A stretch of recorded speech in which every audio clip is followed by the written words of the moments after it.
Hi, I'm Miss Lewis. Hi, I'm Miss Camerata. I'm Mr. Parsegian.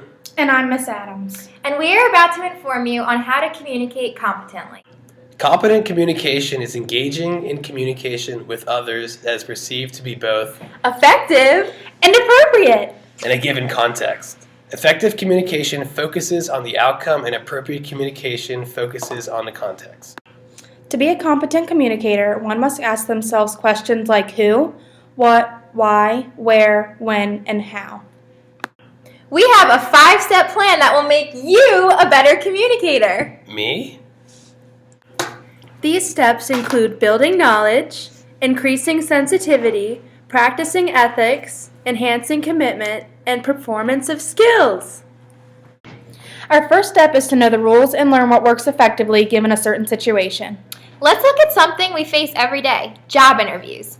Mr. Parsegian is on his way to becoming an EMT. The first thing he has to do is build his knowledge and prepare for the situation. Welcome, Mr. Parsegian. What up? Hi, I'll just take a seat right here if that's all right. I guess. So, Mr. Parsegian, why do you want to become an EMT? You know, one time when I was a kid, about 12, I was still a kid, I saved a dog once, and I felt good. I'm like, people are... Freeze! What is Mr. Parsegian doing wrong? He's not acting professionally, and he has no knowledge about interview etiquette. He needs to dress more appropriately, shouldn't be eating or drinking, and needs to take the questions a lot more seriously.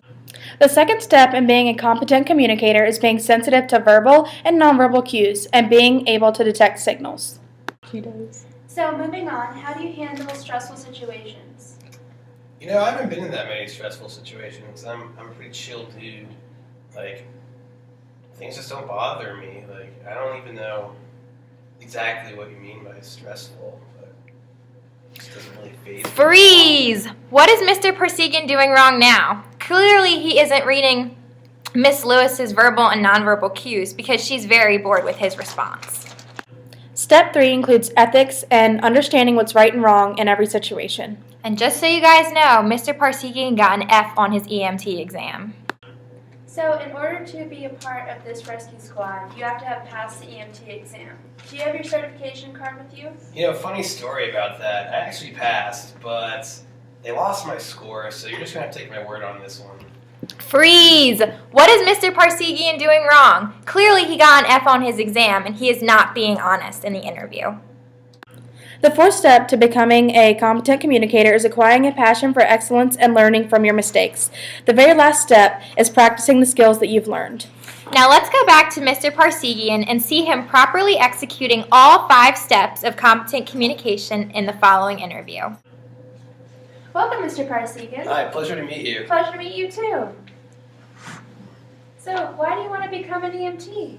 You know, so many people in this community have done things for me, and I just want to give back, and I thought this was a good way of doing it.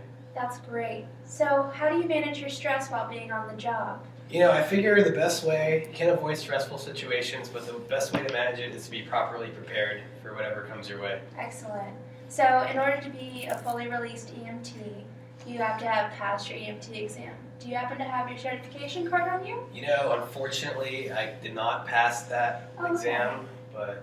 That's okay, because we have programs here that will work out just fine. Oh, good to hear that. We'll take care of you here, okay? Cool. All right. Well, lovely. It was nice talking to you. Can't wait to get started.